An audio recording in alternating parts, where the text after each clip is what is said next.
शिवपुर नाम का एक छोटा सा गांव था, जहां पहाड़ियों के बीच छोटी छोटी झोपड़ियां बसी हुई थीं। इस गांव में रामू नाम का एक ईमानदार और मेहनती किसान रहता था। उसकी जिंदगी बहुत साधारण थी, लेकिन दिल में बड़े सपने थे। रामू का परिवार छोटा था।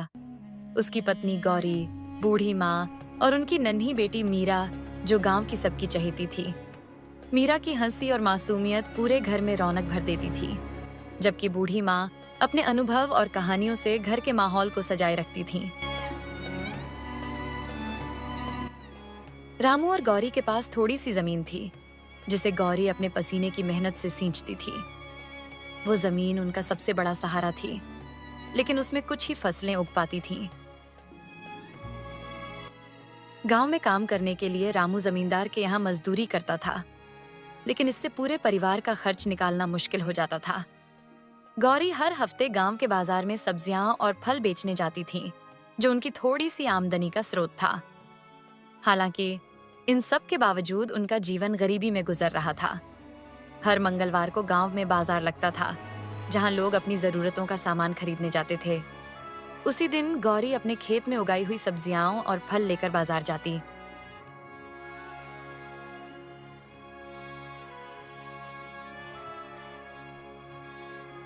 वहां के लोग गौरी की सब्जियां खरीदने के लिए लाइन लगाते थे, क्योंकि उसकी मेहनत से उगाई गई सब्जियां ताजी और स्वादिष्ट होती थीं। उस दिन भी गौरी बाजार में सब्जियां बेच रही थी, तभी मदन काका वहां आ गए। अरे गौरी, कैसी हो? गौरी ने मुस्कुराते हुए जवाब दिया, मैं ठीक हूँ काका, और आप कैसे हैं? आज बाजार कैसे आना हुआ? मदन काका ने हंसते हुए कहा, गौरी, घर का सारा काम मेरे जिम्मे आ गया है। तुम्हारी काकी गांव से बाहर गई हुई है, तो सोचा आज बाजार से थोड़ा सामान ले लूं। वैसे टमाटर कितने में दे रही हो? गौरी ने जवाब दिया, 20 रुपये किलो काका, रोज की तरह ही। मदन काका ने 1 किलो टमाटर लिए और पैसे देकर गौरी से विदा ली। गौरी मन ही मन सोच रही थी कि इतनी मेहनत के बावजूद भी उनका जीवन मुश्किलों से भरा था, लेकिन वह अपने भाग्य को दोष नहीं देती थी। उसे भरोसा था कि एक दिन उनकी मेहनत रंग लाएगी। गौरी के खेत के पास एक पुराना कुआं था, जो सालों से सूखा पड़ा था। उस कुएं में पानी का एक बूंद भी नहीं था, इसलिए गौरी खेत की सिंचाई के लिए दूसरे गांव के कुएं का पानी इस्तेमाल करती थी। हर बार पानी लाने के लिए गौरी को कई किलोमीटर पैदल चलकर जाना पड़ता था, जो कि उसके लिए बहुत थका देने वाला काम था। इसके बावजूद वह बिना शिकायत के अपना काम करती रहती थी। लेकिन इस बात से गांव का अमीर जमींदार हरिश्चंद्र बहुत जलता था। उसे यह बात कतई पसंद नहीं थी कि गौरी उसके कुएं से पानी लेकर अपने खेतों की सिंचाई कर रही थी। वह कई बार इसे रोकने का मन बना चुका था, लेकिन उसे मौका नहीं मिल पाया था। एक दिन जब गौरी अपने खेतों में काम कर रही थी, तब हरिश्चंद्र वहां आ धमका। उसने देखा कि गौरी अपने खेतों में पानी डाल रही थी। वह गुस्से में बोला, अब मैं तुम्हें अपने कुएं का पानी लेने नहीं दूंगा। मेरे कुएं में पानी बहुत कम बचा है और गर्मी का मौसम आने वाला है।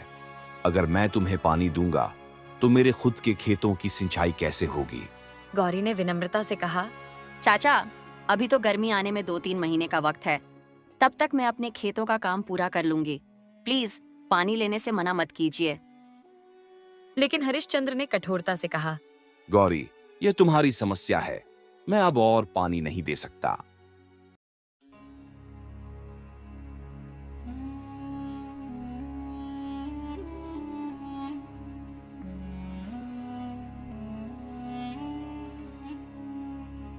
ये तो बहुत बड़ी मुसीबत हो गई है। अब हम खेती कैसे करेंगे? घर का खर्च कैसे चलेगा? गौरी ने उसे सांत्वना दी, आप चिंता मत करो, भगवान सब देख रहे हैं, वो हमारी मदद जरूर करेंगे। रामू ने कहा, मैं हरिश्चंद्र से एक बार और बात करके देखता हूँ, शायद वो मान जाए। रामू उसी समय हरिश्चंद्र के घर गया। उसने दरवाजे पर खटखटाया और आवाज दी, हरिश्चंद्र काका, क्या आप घर में हैं? इस समय कौन आया होगा? चलो देखते हैं। हरिश्चंद्र बाहर आया और रामू से क्या बोला, हुआ रामू, तुम यहाँ कैसे? रामू ने नम्रता से कहा, काका, मैंने सुना कि आपने गौरी को कुएं का पानी देने से मना कर दिया। मैं आपसे हाथ जोड़कर निवेदन करता हूं कि हमें कुछ और समय के लिए पानी लेने दीजिए। हमारे खेत सूख जाएंगे और हमारा गुजारा कैसे होगा? हरिश्चंद्र ने ठंडे स्वर में जवाब दिया, रामू, मैं तुम्हें पहले ही कह चुका हूं कि मेरे कुएं में अब बहुत कम पानी बचा है। अगर मैं तुम्हें पानी देता रहा तो मुझे खुद परेशानी होगी। रामू ने बहुत समझाने की कोशिश की, लेकिन हरिश्चंद्र अपनी बात पर अड़ा रहा। रामू ने हार मान ली और भारी मन से अपने घर लौट आया। घर आकर उसने गौरी को सारी बात बताई। गौरी ने कहा, अब हम क्या करेंगे? हमारे पास और कोई उपाय नहीं बचा। रामू ने सोचा और कहा, हमारे पुराने कुएं को फिर से खुदवाने में कितना खर्च आएगा? गौरी ने अनुमान लगाया। लगभग 500 रुपए लगेंगे, लेकिन हमारे पास इतने पैसे नहीं हैं। रामू ने कुछ देर सोचा, फिर बोला, अगर मैं खुद कुएं को खोदने लगूं तो क्या होगा? गौरी ने कहा, आप ये कैसे कर पाएंगे? कुआं बहुत गहरा है। रामू ने दृढ़ता से कहा। अगर मेहनत करूंगा तो जरूर कर पाऊंगा। अब और कोई रास्ता नहीं बचा। गौरी ने सहमति दी। अगले दिन दोनों ने फैसला किया कि वे मिलकर पुराने कुएं को खोदेंगे। उसी रात जब वे खाना खा रहे थे,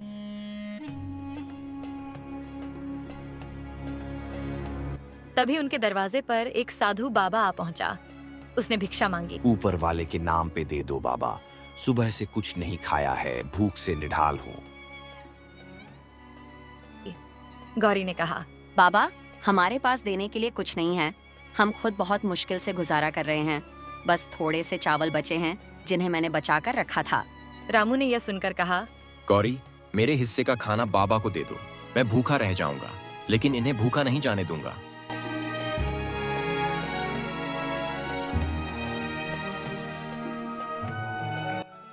गौरी ने रामू के हिस्से के चावल साधु बाबा को दे दिए।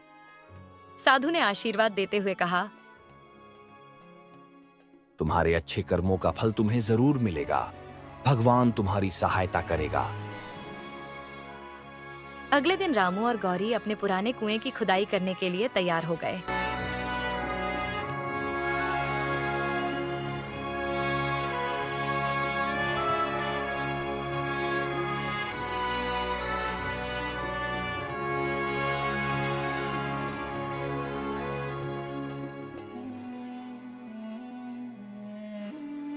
दोनों पूरा दिन काम करते रहे। रामू कुआं खोदता रहा और गौरी मिट्टी निकालती रही।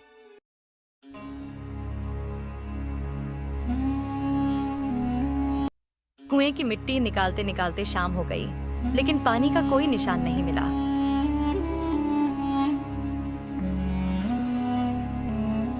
वो सोचने लगा कि इतनी मिट्टी निकालने के बाद भी पानी नहीं निकला। पता नहीं पानी निकलेगा कि नहीं।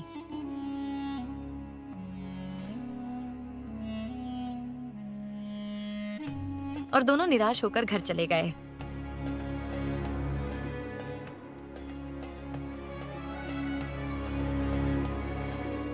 रामू ने हताश होकर कहा, शायद हमसे कुछ गलती हो रही है। गौरी ने उसे ढांढस बंधाते हुए कहा, हिम्मत मत हारिए।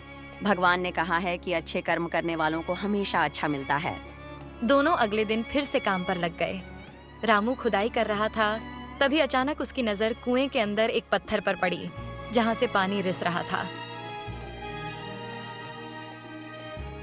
रामू ने खुशी से झूमते हुए गौरी को आवाज दी, गौरी, देखो, कुएं में पानी आ गया है। भगवान ने हमारी सुन ली। गौरी भी दौड़ते हुए कुएं के पास आई और पानी देखकर उसकी आंखों में आंसू आ गए। उसने हाथ जोड़कर भगवान का धन्यवाद किया।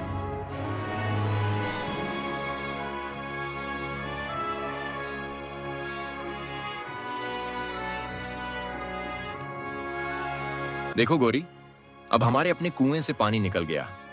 अब तुम्हें पानी के लिए कहीं और जाने की जरूरत नहीं। ये सब हमारी मेहनत का फल है। अब हम आराम से अपने खेतों को पानी दे सकेंगे। ये सब तुम्हारी वजह से हुआ। तुमने मुझे हिम्मत दी और मेरा साथ खड़ा रहा, तभी तो ये हो पाया। लगता है तुम काफी थक गए हो। 2 दिन से काम कर रहे हो। नहीं गौरी, पानी को देखकर मेरी सारी थकान दूर हो गई। अच्छा, अब घर चलते हैं। बाकी सबको भी तो खुशखबरी देनी है। इस तरह रामू और गौरी की मेहनत और विश्वास ने उन्हें सफलता दिलाई। अब उनके पास अपना पानी था, जिससे वे खेतों की सिंचाई कर सकते थे। गांव वालों ने भी इस चमत्कार को देखा और यह सबक सीखा कि जो ईमानदारी और मेहनत से काम करता है, भगवान उसकी मदद जरूर करता है।